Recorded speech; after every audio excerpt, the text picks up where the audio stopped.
Good morning, Bella Vista. Today is Thursday, May 29th, 2014. As many of the students and teachers here today are painfully aware, I've been the voice of Bella Vista's morning announcements for the past year. And what a year it's been. To be honest, I've been disrupting class for as long as I can remember. But never in my wildest dreams would I have thought the principal herself, Miss Peggy Haskins, would have asked me to do it on a regular basis. Thank you, Miss Haskins, for your kind lapse in judgment. I'd like to talk today about something that is at the heart of nearly every decision a teenager makes on a daily basis. 4 simple letters that have become synonymous with youth, freedom, and only living once. That's right, YOLO. Now, for the grandparents in the audience, it's an acronym which stands for You Only Live Once. I believe it was the Canadian poet Drake who said it best. Now, if you want a photo, y'all already know. You only live once, that's the motto. Racial slur, YOLO. What a wordsmith. Now, a lot of people in my generation seem to think we somehow invented this concept of you only live once. And trust me, I've always been one to take credit for something I didn't do. But folks, it's been said before.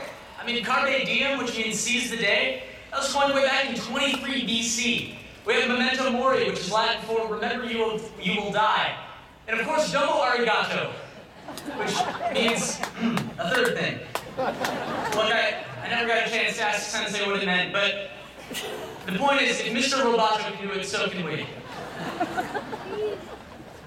Look, over the last 2 years, of all the tweets we've sent out, more than 36 million have contained the word YOLO. It's sad to say that is a real statistic. But to be honest, I don't think any of us realize what it is we're saying. You know, with every hashtag YOLO comes the admission of something so dark and scary, few of us ever talk about it. Our own mortality. Everyone knows you only get one shot, right? So what should we do with that information? Well, if you're like most people, you can use it as an excuse to play it safe. You know, you might convince yourself to spend the rest of your life building someone else's dream in a job you couldn't care less about. Paying in your retirement every month for the next 40 years until you're finally old enough to pursue your dream. Or what's left of it at that point. And don't get me wrong, if that's your idea of a perfect life, then by all means, it's yours for the taking. But where does that leave the rest of us? You know, what about those of us who want to get more out of our only chance at life than a regular desk job? What about people like Steve Jobs? In 2005, Steve Jobs delivered the commencement address at Stanford University. And what he said just a few years before his untimely death is one of the most inspiring things I've ever heard. He said, remembering that you're going to die is the best way I know to avoid the trap of thinking you have something to lose. You are already naked, there's no reason not to follow your heart. The thing is, our society emphasizes the importance of security and stability more than anything else. And so much so that many people my age are too scared to follow their dreams. Ask yourself right now, if we lived in a crazy world where you were expected to follow your dreams, do whatever it is you wanted to do, what would that be? Whatever just popped into your head, that's where your heart is. And the only way it won't happen is if you start thinking you have something to lose. I know some of you might be wondering, what are you going to talk about following your dreams? You're a high school student. What passion could you possibly have? To that I say, wow, you guys are an awfully judgmental crowd. But yeah, I do have a dream. You know, and when I told my family, they all gave me the same exact look.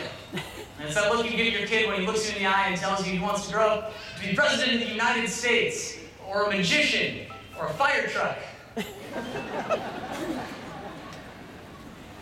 My dream is to be a stand-up comedian. And to most people,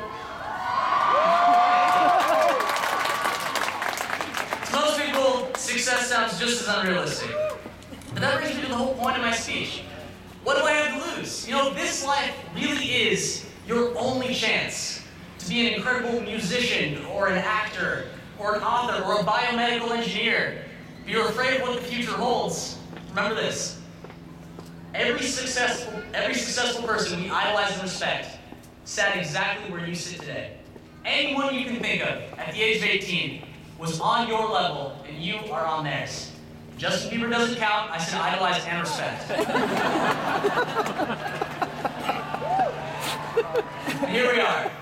You know, no house payment, no being stuck in a dead-end job. Right now, we have nothing to tie us down. Unless you still haven't seen the last season of Breaking Bad. If that's the case, you can get your life together. This is the beginning. You know, high school was the practice session, and it's over now. I'm sure we've made mistakes, but they've only helped us figure out who we are and who we want to become. Right now, at this moment, the last 12 years of our lives become shockingly irrelevant. I guess I could close with something a little more realistic and helpful, but why start now? I'll leave you with this instead. Your quote of the day.